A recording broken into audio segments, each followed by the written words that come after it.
presented by VR Entertainment। हेने आवा पति देव परदेश में नौकरी करे चल गए।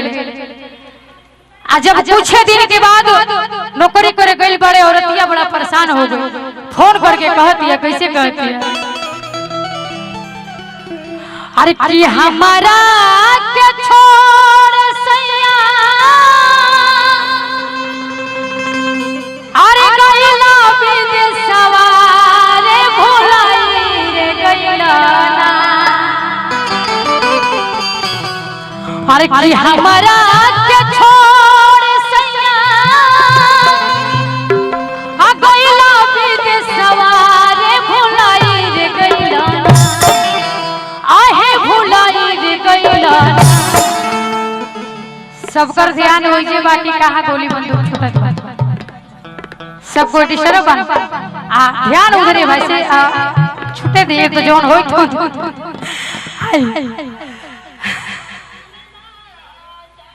अरे हाय भुलाई रे गइला ना। आओ कि यही रमा कौनी सब पिया बोलो भाई रे गइला। यही रमा कौनी सब पिया बोलो भाई रे गइला ना।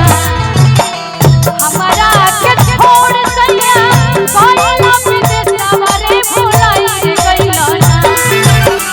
हमारा के छोड़ सैया गइला विदेशवा रे भुलाई रे गइला ना। आहे भुलाई रे गइला ना। कि आहे रमा कौनी सब पिया बोलो भाई रे गइला। कि आहे रमा कौनी सब पिया बोलो भाई रे गइला ना।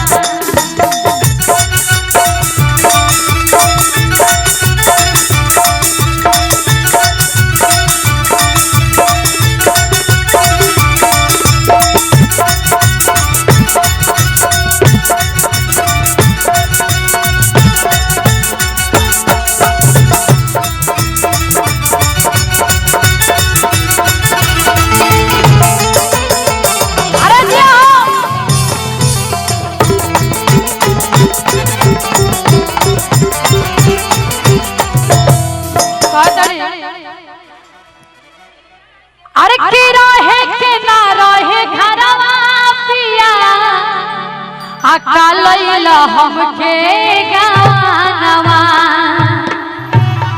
अरे के दुखे तो दुखे बड़ी होला राजा आ सुखे भइल बा सपनवा। भैया अरे के रहे के ना रहे घरवा पिया अकालैल हमके गानवा।